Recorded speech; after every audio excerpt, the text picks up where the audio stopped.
Assalamualaikum warahmatullahi wabarakatuh. Bismillahirrahmanirrahim. Alhamdulillahirabbil alamin. Wal 'aqibatu lil muttaqin wala 'udwana illa 'alal zalimin. Asyhadu an la ilaha illallah wahdahu la syarika lahul malikul haqqul mubin. Wa asyhadu anna Muhammadan 'abduhu wa rasuluhu shadiqul wa'dil amin. Allahumma shalli wa sallim wa barik ala sayyidina wa maulana Muhammadin afdhalil khalqi ajma'in wa ala alihi wa ashabihi wa tabi'in wal mujahidin. Amma ba'd. Usikum wa nafsi bitaqwallah faqad fazal muttaqun. Ittaqullaha haqqa tuqatih wa la tamutunna illa wa antum muslimun. Para santri dan seluruh peserta upacara, alhamdulillah segala puji bagi Allah atas berbagai macam nikmat dan karunia-Nya untuk kita semua. Rahmat ta'zim beserta rahmat salam Allah semoga senantiasa tercurah limpahkan keharibaan baginda Rasulullah Muhammad sallallahu alaihi wasallam, seluruh ahli bait, para sahabat-sahabatnya, para pengikutnya, para penerus-penerus perjuangannya yang kita ikuti dan kita teladani ala tariqati ahli sunnah wal jamaah. Para peserta upacara dan seluruh santri yang mulia, peringatan Hari Santri hendaknya jangan hanya formal seremonial saja, jangan hanya sekedar tradisi dan selebrasi, tapi harus mampu menimbulkan kesan yang mendalam dalam pikiran, perasaan, jiwa dan hati kita. Setidaknya ada beberapa nilai yang bisa kita gali. Satu, kita wajib mengenang, menghargai para mujahidin, para ulama dan santri yang telah berusaha keras memperjuangkan, merebut dan mempertahankan kemerdekaan Indonesia, yang memang mayoritas adalah para santri yang dikomandani oleh para kiai, meskipun banyak yang tidak tercatat dalam sejarah. Sampai pada puncaknya pada tanggal 22 Oktober tahun 1945, Hadratus Syekh Kiai Haji Hasyim Asy'ari, kiainya kiai senusantara, mengeluarkan fatwa yang kemudian kita kenal dengan resolusi jihad, yang mewajibkan bagi seluruh muslim yang mukallaf, yang berada pada jarak diperbolehkannya sholat qashar, wajib ain hukumnya untuk ikut berperang melawan penjajah. Resolusi jihad inilah yang mampu mengobarkan semangat para santri dengan perjuangan yang heroik, mengobarkan semangat jihad masyarakat dan umat Islam untuk mengusir dan memberantas segala macam bentuk penjajahan, terutama yang merongrong kemerdekaan negara Republik Indonesia. Kemudian peristiwa heroik itu puncaknya terjadi pada tanggal 10 November tahun 1945 yang akhirnya kita peringati sebagai Hari Pahlawan Nasional. Andaikan tidak ada resolusi jihad dari Hadratus Syekh Mbah Yai Hasyim Asy'ari, nggak akan ada Hari Pahlawan Nasional. Kita tahu Mbah Yai Muhammad Hasyim Asy'ari membentuk pasukan yang disebut dengan Hizbullah, dikomandani oleh Fadilatul Mukarram almarhum li rahmatil hayyil qayyum Mbah Yai Wahab Hasbullah. Kita tahu Mbah Yai masykur dari Singosari membentuk laskar yang disebut dengan Sabilillah. Perannya sungguh luar biasa dalam mengusir penjajahan. Para peserta upacara serta seluruh santri yang mulia dan mudah-mudahan senantiasa dimuliakan oleh Allah Subhanahu wa taala. Pengobar semangat yang sangat fenomenal dalam peristiwa 10 November ialah Bung Tomo. Beliau menyatakan, andaikan nggak ada ijazah dari Mbah Yai Hasyim Asy'ari untuk mengumandangkan takbir Allahu Akbar disertai dengan pekik merdeka, entah dengan cara apa, saya harus membakar semangat juang arek-arek Surabaya dan masyarakat pada waktu itu. Pengakuan yang tulus dari Bung Tomo bahwa peran kiai dan para santri dalam pergolakan 10 November 1945 itu sungguh sangat luar biasa. Para pendiri bangsa ini mayoritas adalah para ulama, para kiai, meskipun sekali lagi banyak yang tidak tercatat dalam sejarah karena memang para kiai, para ulama tidak ingin jasanya dicatat. Bagaimana panitia persiapan kemerdekaan Republik Indonesia itu rata-rata personil-personilnya adalah para kiai, termasuk ayahanda dari Gus Dur, Al-Maghfurlah Kiai Haji Abdul Wahid Hasyim, yang adalah putra dari Hadratus Syekh Kiai Haji Muhammad Hasyim Asy'ari. Para perumus falsafah negara Pancasila dan Undang-Undang Dasar 1945 adalah tokoh-tokoh bangsa yang merintis pendirian bangsa Indonesia, dan Pancasila itu adalah merupakan ijtihad dari para tokoh-tokoh bangsa yang diistikharai oleh para ulama dan para kiai.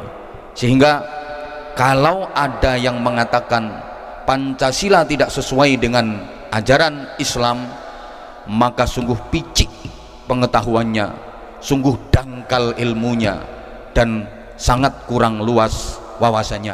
Kalau dalam bahasa santri, ngopine kurang adoh. Pancasila mengajarkan kepada kita nilai-nilai agama yang itu sangat-sangat sesuai dengan ayat Al-Quran. Sila pertama, ketuhanan yang Maha Esa, mengajarkan kepada seluruh bangsa Indonesia agar menjadi manusia yang bertauhid, beriktikad mengakui adanya Tuhan. Kita sebagai santri yang tentu saja kuat dalam Islam, iman dan ihsan, wajib mengiktikadkan la ilaha illallah. Itu sesuai dengan firman Allah, qul huwallahu ahad. Sila kedua, kemanusiaan yang adil dan beradab. Ini mengajarkan kepada kita agar menjadi manusia yang benar-benar manusia, menyadari sebagai manusia, mengakui sebagai manusia, dan pada akhirnya memanusiakan manusia secara adil dan penuh dengan adab. Itu selaras dengan ayat Al-Quran, innallaha ya'murukum bil adli wal ihsan.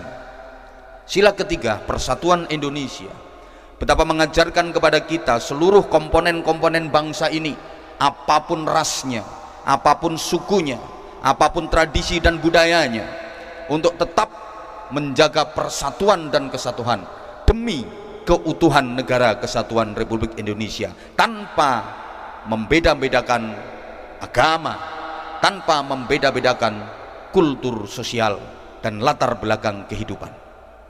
Wa'tasimu bihablillahi jami'an wa la tafarraqu, di antara keselarasan dengan ayat Al-Quran. Kemudian sila yang keempat, kerakyatan yang dipimpin oleh hikmat kebijaksanaan dalam permusyawaratan perwakilan. Musyawarah adalah prinsip dasar Islam dalam menapaki lentera kehidupan, dalam menjalani seluruh aktivitas kehidupan.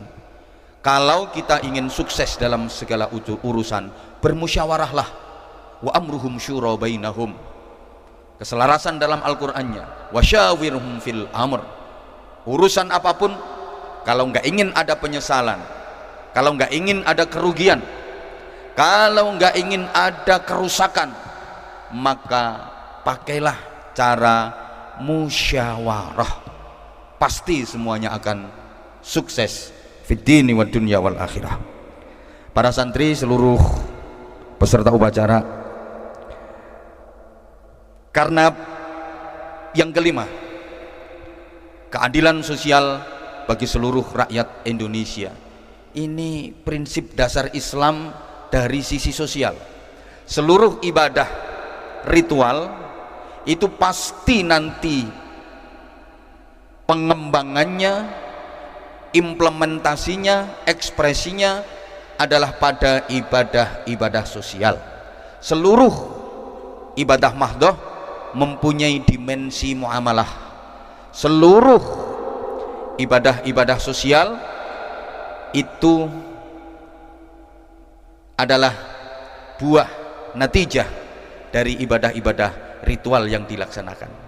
Maka orang kalau sosialnya bagus, biasanya itu berangkat dari dasar ritual yang bagus. Sehingga kita sebagai santri harus mampu mengkader diri kita sendiri, membentuk karakter sebagai manusia yang solih ritual sekaligus solih sosial. Yang kedua,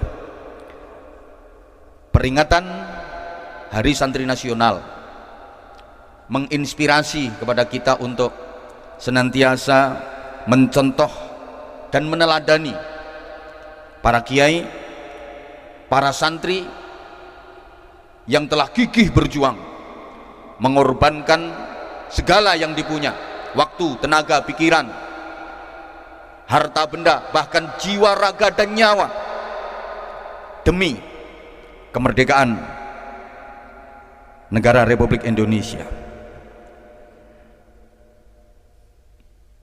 Menanamkan jiwa perjuangan dalam diri kita, menanamkan semangat jihad. Dan perlu diingat para santri sekalian, jihad itu bukan hanya perang, tapi jihad itu ada jihad ilmu. Bagaimana jihad ilmu itu?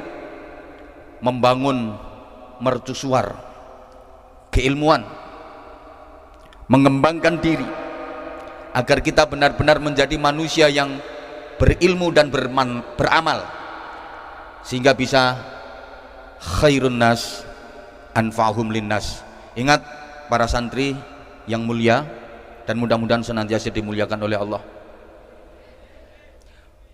Dulu bangsa kita dijajah, itu faktor utamanya adalah karena bodohnya kaum muda. Saya ulang, dulu bangsa kita dijajah, itu penyebab utamanya adalah karena bodohnya para pemuda. Sehingga kalau nggak ingin dijajah kembali, jangan sampai jadi generasi yang bodoh. Ada jihad ekonomi, membangun ekonomi, memberdayakan ekonomi, menghidupi perekonomian umat. Ada jihad sosial, dan yang utama bagi santri adalah jihad akhlakul karimah. Menanamkan jiwa santri yang cinta agama dan cinta negara. Ini telah dicontohkan oleh para kiai dan para santri pejuang dulu. Bagaimana kepeduliannya kepada agama, bagaimana kepeduliannya kepada negara. Meneladani Rasulullah Shallallahu Alaihi Wasallam yang pernah menyatakan, uhibbul arabiyyata li thalathin, aku mencintai Arab itu karena 3 perkara. Yang pertama, li'anna lughatul Quran lughatul arabiyyah, karena bahasa Al-Quran adalah bahasa Arab. Yang kedua, wali anna lughat ahlil jannah lughatul arabiyyah, karena bahasa ahli surga adalah bahasa Arab. Wali anni wulidtu fil Arab, dan karena sesungguhnya aku dilahirkan di Arab. Aku mencintai Arab karena aku dilahirkan di Arab. Maka bagi kita santri-santri Indonesia harus mempunyai prinsip yang kuat. Aku dilahirkan dan dibesarkan di Indonesia, maka aku wajib mencintai Indonesia. Santri harus menjadi garda terdepan membela keutuhan negara kesatuan Republik Indonesia dari rongrongan para pengkhianat bangsa. Para santri, para peserta upacara, pejuang-pejuang yang adalah para kiai dan para santri mewariskan kepada kita dua hal. Yang pertama iman, yang kedua negara. Beliau-beliau telah berpulang, kitalah pewarisnya. Beliau-beliau telah berada di surga Allah, kitalah penerus perjuangannya. Kita harus bangga menjadi santri karena para kiai kita, para ulama kita menjadi pioner dan tokoh sentral perjuangan di seluruh bidang kehidupan. Dalam ilmu, dalam pendidikan, di bidang ekonomi, para santri dan para kiai dulu menjadi pelopor perekonomian. Berdakwah sambil berdagang, itu yang dilakukan oleh para wali yang menyebarkan Islam di Nusantara ini. Menghidupi ekonomi umat, membangun umat zahiran wa batinan. Sehingga kalian para santri harus imajinatif, kreatif, dan inovatif. Belajar dari masa lalu, menghadapi masa kini dengan realistis, dan menyongsong masa depan nan cerah. Jadilah generasi yang ulul albab, alladzina yadhkuruna Allaha qiyaman wa qu'udan wa 'ala junubihim wa yatafakkaruna fi khalqis samawati wal ard. Rabbana ma khalaqta hadza batilan subhanaka faqina 'adzabannar. Ahli zikir, ahli fikir, ahli ikhtiar, yang takwa, yang cerdas, yang terampil, hatinya sensitif, otaknya kreatif, hidupnya produktif. Berpanas-panasnya kalian pagi ini nggak ada apa-apanya jika dibandingkan dengan perjuangan, pengorbanan para santri-santri dahulu dalam mengusir penjajah, dalam merebut dan mempertahankan kemerdekaan. Andaikan tidak ada para kiai dan para santri pejuang, kalian tidak akan bisa menikmati hidup seperti ini. Kalian nggak bisa menikmati ilmu, kalian nggak bisa belajar di sekolah, nggak bisa mengkaji ilmu di madrasah. Sehingga santri itu harus sehat, santri itu harus kuat. Jangan baru berpanas-panasan setengah jam aja udah loyo, udah lemes. Kalian nggak boleh iri sama guru-guru yang duduk di kursi. Ini dulu waktu masih jadi santri ya kayak kalian. Pak Roni dulu pernah semaput pas upacara.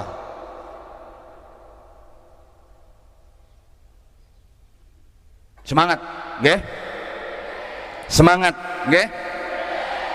Kesimpulannya, para santri dan seluruh peserta upacara,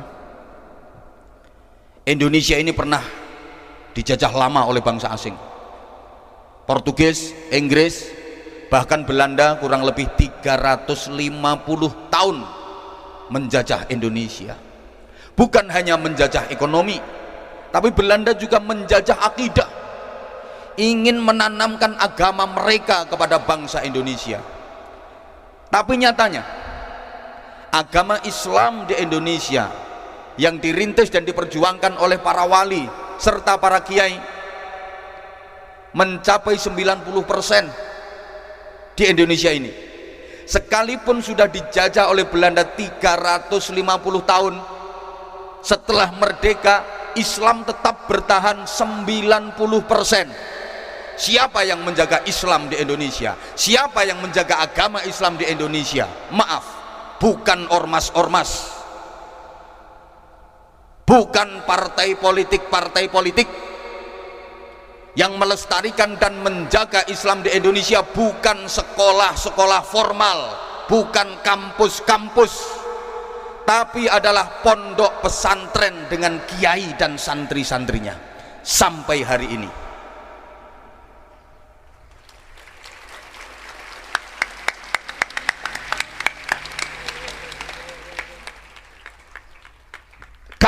ada pondok pesantren, nggak ada kiai dan santri, mungkin dan sangat mungkin Islam di Indonesia, Ahlus Sunnah wal Jamaahnya bisa terkikis. Saya kasih contoh, Thailand itu dulu pernah mengalami kejayaan Islam. 80% lebih penduduknya beragama Islam. Tapi sekarang kondisi Islam di Thailand sangat memprihatinkan, nggak sampai 10%. Myanmar itu dulu sempat menjadi negara dengan mayoritas rakyatnya memeluk Islam.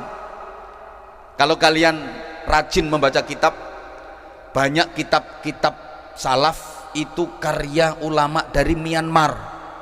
Tapi sekarang Islam di Myanmar hampir habis, hampir punah. Kenapa? Karena di Thailand nggak ada pondok pesantren, di Myanmar nggak ada santri, nggak ada budaya tibaan, nggak ada budaya istighosahan, nggak ada budaya tahlilan, yasinan, nggak ada berkat di sana. Islam hampir habis. Filipina itu dulu Islamnya sempat 90% lebih, sehingga nama ibu kota Filipina sampai sekarang itu pakai nama Islami, pakai nama Arab. Ibu kota Filipina itu namanya Manila, aslinya Amanillah. Tapi karena lesan orang sana mau bilang Amanillah susah, jadi Manila. Ini cermin betapa dulu Filipina itu pernah mengalami kejayaan Islam, tapi sekarang Islam di sana hampir habis. Kenapa? Di sana nggak ada pondok pesantren. Pernah dengar ada pondok pesantren di Filipina? Pernah dengar ada yasinan, istighosahan, manakipan, tahlilan, muslimatan, fatayatan di Filipina? Nggak ada. Di sana nggak ada orang tingkepan, nggak ada orang mitung dinani, petang puluh dinani, berkat gak payu neng Filipina. Maka budaya berkat harus dilestarikan. Kesimpulan kedua, gerakan perlawanan rakyat melawan penjajah sampai meraih kemerdekaan itu dimotori oleh para kiai dan santri-santrinya. Sultan Agung yang melawan sengit Belanda adalah kiai dengan pasukan santri-santrinya. Pangeran Diponegoro 5 tahun berperang gerilya melawan Belanda. Beliau adalah kiai yang pasukan-pasukannya adalah para santri, yang di kemudian hari santri-santri anggota Laskar Pangeran Diponegoro itu banyak membangun pesantren-pesantren yang tersebar di seluruh Indonesia, khususnya tanah Jawa. Kiai Mojo, pahlawan nasional, kiai berjuang bersama santri-santrinya. Tengku Umar, kiai. Tengku Cik Ditiro, kiai. Dan masih banyak yang lain. Kalian bisa lihat dalam sejarah, banyak kiai-kiai dan ulama-ulama yang dinobatkan dan diberi penghargaan menjadi pahlawan nasional. Ini sekali lagi bukti kesetiaan para kiai dan santri dalam membela Islam sekaligus membela negara. Maka setia kepada agama, bangsa, dan negara wajib hukumnya. Seperti tadi, salah satu butir dari panca setia santri adalah NKRI bagi kami adalah harga mati. Hubbuddin minal iman, hubbul waton minal iman. Yang terakhir, kalian jadi santri harus alim, abid, arif, cerdas, berwawasan luas, ahli ibadah, ahli spiritualitas, kon hizib yo kudu iso.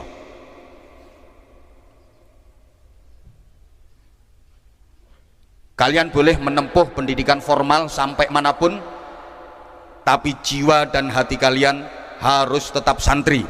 Sanggup? Kalian boleh mengenyam pendidikan kemanapun, tapi jiwa dan hati kalian harus tetap Indonesia. Sanggup? Kalian boleh berkelana kemanapun dalam mencari ilmu, tapi jiwa dan hati kalian harus tetap santri Indonesia. Sanggup? Sanggup. Di masa tua saya nanti kepingin ada menteri yang lulusan Sabilun Najah, ada gubernur yang lulusan Sabilun Najah.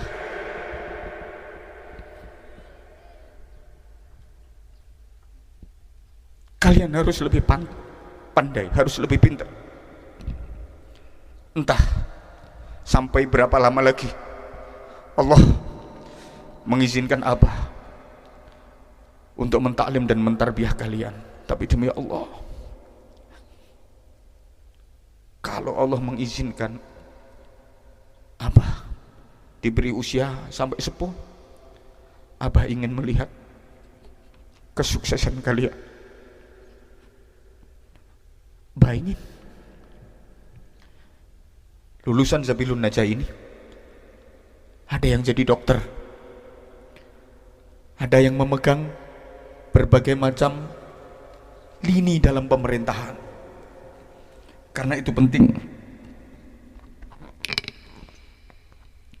Apa jadinya bangsa ini kalau yang memegang roda dan kendali pemerintahan adalah orang-orang yang tidak mempunyai jiwa agamis dan nasionalis? Agamis saja tanpa nasionalis, kita bisa berkaca dari beberapa negara Timur Tengah seperti Suriah, Afghanistan, yang ditanamkan kuat dalam agama tapi enggak ditanamkan kuat dalam cinta negara. Cinta agama kuat, cinta negaranya lemah, maka akhirnya berantakan, hancur luluh. Afghanistan juga begitu, kecintaan pada agamanya kuat tapi kecintaan pada negaranya sangat lemah, sehingga hancur luluh, berantakan. Cinta kepada negara tapi nggak cinta kepada agama, itu nasibnya juga lebih tragis. Bisa-bisa negara ini dijual untuk kepentingan pribadi dan kelompoknya, sehingga santri itu harus agamis yang nasionalis, yang agamis. Mudah-mudahan Sabilun Najah mampu melahirkan santri-santri yang takwa, cerdas, terampil, sensitif, kreatif, produktif, agamis yang nasionalis yang agamis. Demikian, dan mohon anak-anak harus kuat mengikuti acara ini sampai selesai. Bayangkan perih dan pedihnya para santri dan para kiai dulu dalam memperjuangkan kemerdekaan negeri ini. Kalian paling-paling cuma 1,5 jam. Mudah-mudahan yang saya sampaikan bisa menjadi motivasi kebaikan buat kalian semua. Allahumma fiq ila aqwamit